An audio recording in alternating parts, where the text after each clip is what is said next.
que vous allez bien. Alors aujourd'hui, on se retrouve pour une nouvelle vidéo. Parlons toujours de foot.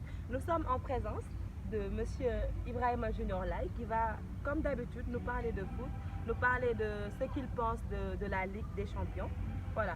Alors la première question que je vais vous poser, monsieur, c'est quelle analyse faites-vous sur la prestation des clubs français en Ligue des Champions pour le moment? Merci beaucoup, Hadi. Alors, permettez-moi de saluer tous qui nous regardent. C'est toujours un plaisir énorme et un véritable privilège de parler de ce sport que nous aimons, qui est le football. Également, je suis très content de partager ce plateau avec vous. Je rappelle que, historiquement parlant, tu es la première personne avec qui j'ai partagé une vidéo. J'ai fait en tout cas un duo. Vraiment, quoi, comme on dit en Wolof.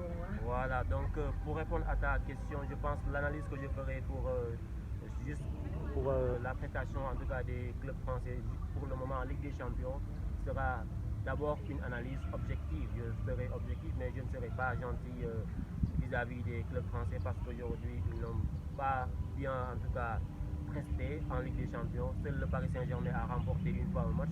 Rennes a fait un match nul. Marseille, eux, ils ont perdu tous leurs matchs. C'est vraiment un niveau qui est un peu faible de la part des équipes françaises. Ils n'ont pas cette habitude de jouer en tout cas les grands matchs comme en Premier League. Manchester City, Liverpool, Chelsea, Arsenal, etc. En France, il n'y a pas en tout cas ces matchs-là, il n'y a pas le box-to-box, il n'y a pas le boxing ring. Et ça se voit souvent lorsqu'ils jouent en Ligue des Champions. Le manque d'habitude, le manque de grinta aussi, ça se voit sur ces rencontres-là. Et pour le moment, vraiment, ça ne marche pas. D'accord. Le Paris Saint-Germain va-t-il espérer une qualification? Bah oui, le Paris Saint-Germain, au-delà des individualités qu'ils ont, ils peuvent bien espérer une qualification. Maintenant, aujourd'hui, ils ont eu beaucoup de blessés. Neymar, Mbappé, Icardi, voilà, il y a Kimpembe, il y a Kerrer, etc. Donc l'imprimerie parisien aujourd'hui est vraiment pleine. Mais voilà, mais je pense que le Paris Saint-Germain, avec ce qu'ils avaient fait en tout cas la saison dernière en Ligue des Champions, ils peuvent refaire cela. Pourquoi pas espérer sortir dans ce groupe-là. D'accord, merci. Merci Monsieur Junior. À présent, on va passer à notre deuxième question. Selon vous, le Barça, le Liverpool et le Manchester City, le Bayern München, sont-elles les équipes favorites de cette Ligue des Champions 2020-2021 vu qu'elles ont remporté tous leurs matchs pour le moment? Bah oui, c'est des équipes aujourd'hui qui sont bien organisées sur le plan recrutement, sur le plan organisationnel, sur le plan tactique et tout. C'est de bonnes équipes. Le Bayern aujourd'hui a remporté la saison passée la Ligue des Champions. D'ailleurs, ils ont remporté tout la saison dernière. Liverpool aujourd'hui, avec les joueurs qu'ils ont, c'est une grosse équipe. À côté également le Barça qui a remporté tous ses matchs pour le moment en Ligue des Champions. Je pense qu'ils font partie de ces équipes-là favorites pour remporter, pourquoi pas, cette Ligue des Champions. Mais il y a des équipes aujourd'hui qui n'ont pas montré pour le moment leur vrai visage comme le Real, comme voilà une autre équipe. Mais pour le moment, ces équipes-là sont bien parties pour remporter cette Ligue des Champions. Alors, comment voyez-vous la prestation de Liverpool contre Atlanta?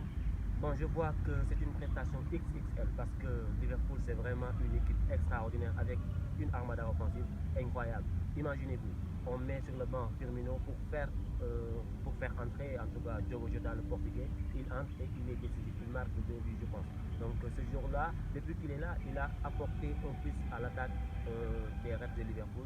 Il a complètement augmenté la dimension de l'attaque de Liverpool. Il est extraordinaire, il marque des buts, il est décisif. Parfois, il amène en tout cas sa fraîcheur technique. Il est incroyable ce Diogo Jota. Liverpool aujourd'hui est bien organisé. Je ne m'attendais pas qu'il aille en Italie battre cette équipe de l'Atalanta 4 buts à 0 ou 5 buts à 0. Mais avec Liverpool, tout est possible. Avec Sadio Mané, tout est possible. Et voilà, c'est vraiment un Liverpool qu'on aimait voir en Ligue des Champions. C'est pertinent. Alors, pour la troisième question, le Real, troisième au classement dans le groupe B, n'est-il pas en danger?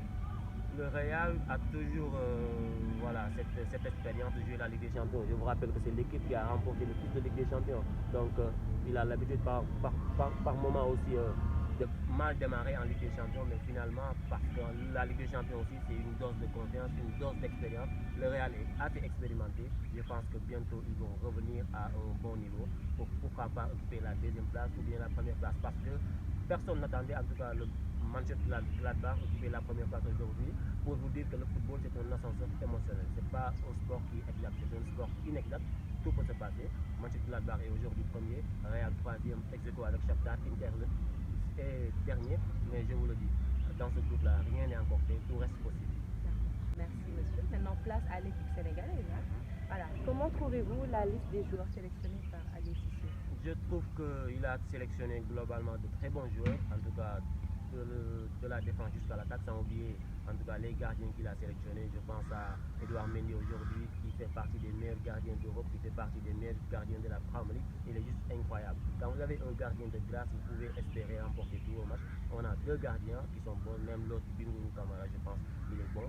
Et voilà, cette sélection-là, en tout cas, me plaît. Juste un petit problème, je ne vois pas en tout cas, bon, pour le moment, je ne le vois pas, le joueur qui est censé bien tirer les coups de pied arrêtés. Le football moderne aujourd'hui, si tu as des joueurs qui sont capables de tirer bien les coups francs, de les mettre au fond, de tirer bien les corners, tu peux espérer remporter beaucoup de matchs. Le Sénégal ne l'a pas toujours. En tout cas, on a Krépin Diatta qui tire parfois les coups francs, les corners, mais on n'a pas en tout cas ce genre de Pape Kouli Diop, ce genre de Henri Cédé qui, par moment, lorsqu'ils ont un coup franc, ils peuvent le mettre au fond des filets. Malheureusement, on ne l'a pas pour le moment, mais globalement, cette sélection, elle est bonne. Alors, les Lions de la Teranga pourront-ils se qualifier facilement dans ce groupe?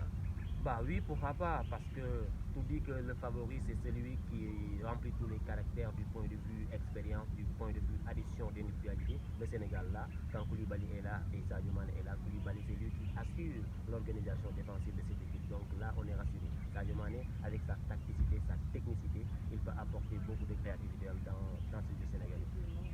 Alors, Sadio Mané et Koulibaly sont de retour.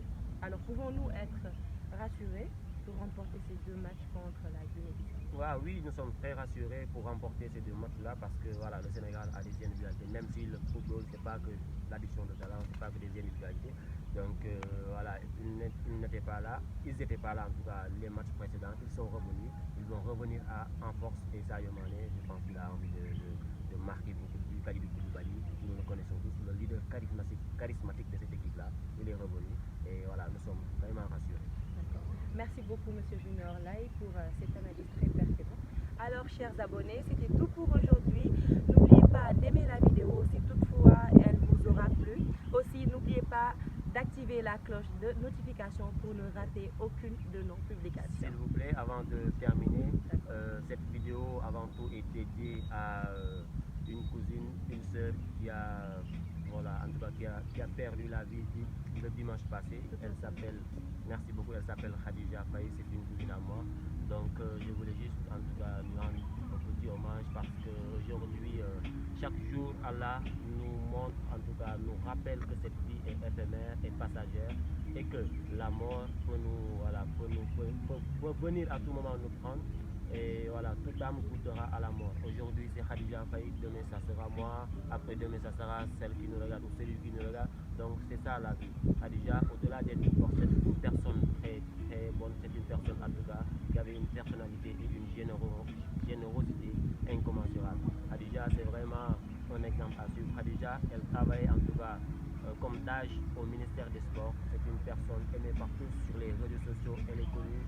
En tout cas, je suis vraiment attristé, j'ai le cœur meurtri, mais comment faire face à la décision divine? Je partage en tout cas la tristesse, la douleur avec sa maman, ma tante en tout cas, Bourigui, ses grandes sœurs, Salah Faye, Amina Faye, en tout cas à toute la famille.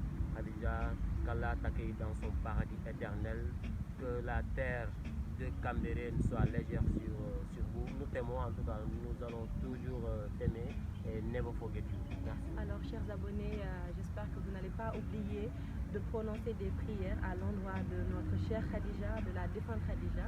Merci et à bientôt pour une nouvelle vidéo. Bye. Difficile pour moi de trouver les mots pour exprimer ma douleur, ma tristesse, ma révolte même. Trop tôt, trop jeune, sénégalaise, 27 ans, l'âge de tous les possibles. A déjà été une personne exceptionnelle, qui donne sans compter, pour mieux servir, humblement servir. Une personne ouverte au monde, ouverte aux autres, avec une générosité extraordinaire. Son silence plus éloquent que les longs discours, son inébranlable sincérité était juste exceptionnelle. Ce soir, en tant que frère, en tant que cousin, en tant qu'homme par-dessus tout, nous partageons tous la douleur de tes parents, de tes proches. Hasta luego, Cordobés.